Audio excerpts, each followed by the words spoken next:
అనగనగా ఒకానొక అడవిలో ఒక వింత పక్షి ఉండేది. ఆ పక్షి ప్రత్యేకత ఏమిటంటే అది విసర్జించే వ్యర్థం అనగా రెట్ట బంగారంగా మారిపోయేది.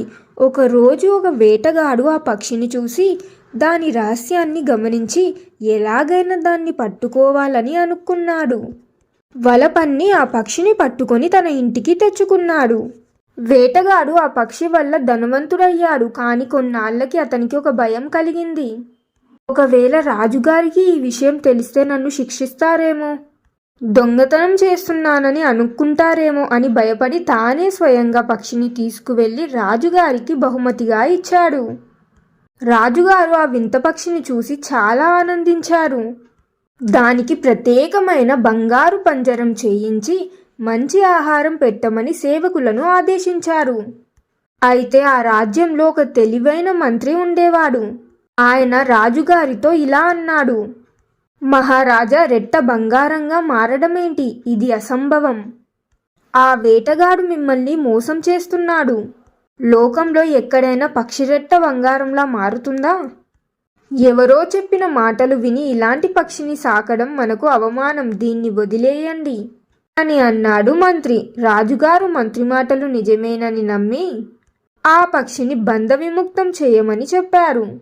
సేవకులు పంజరం తలుపులు తీయగానే ఆ పక్షి ఎగిరి వెళ్ళి ఒక ఎత్తైన గోడ మీద కూర్చుంది. అక్కడ కూర్చున్న పక్షి అందరూ చూస్తుండగానే అక్కడ రెట్ట వేసింది. అది వెంటనే బంగారంగా మారింది. అందరూ నోళ్లపైన వేళ్లు వేసుకున్నారు. అప్పుడు ఆ పక్షి ఇలా పాట పాడింది: ముందు ఆ వేటగాడు మూర్ఖుడు నన్ను పట్టుకున్నాడు, తరువాత నేను మూర్ఖుడిని అతని వలలో చిక్కుకున్నాను, ఆపై రాజుగారు మూర్ఖులు మంత్రి మాట విని నన్ను వదిలేశారు. చివరగా మంత్రి మూర్ఖుడు కళ్ళతో చూడకుండానే తీర్పు ఇచ్చాడు. అలా అని ఆ పక్షి అడవిలోకి ఎగిరిపోయింది. మోరల్ ఆఫ్ ద స్టోరీ: ఇతరులు చెప్పే మాటలను గుడ్డిగా నమ్మకూడదు. మన కళ్ళతో చూసి స్వయంగా ఆలోచించి నిర్ణయం తీసుకోవాలి. ఒక్కోసారి అతి తెలివి వల్ల చేతికి వచ్చిన అదృష్టాన్ని కూడా కోల్పోతారు. మరి మీరేమంటారు ఫ్రెండ్స్? ఈ కథ మీకు ఎలా అనిపించింది? నచ్చిందా? ఎలా ఉంది అనేది మీ అభిప్రాయాన్ని కామెంట్స్లో తెలియజేయండి.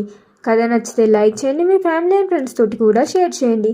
ఇంకెన్నో మంచి కథల కోసం ఇప్పుడే మన ఛానల్ని సబ్స్క్రైబ్ చేయండి. ఇంకొక మంచి కథతో మళ్ళీ కలుద్దాం. ధన్యవాదాలు.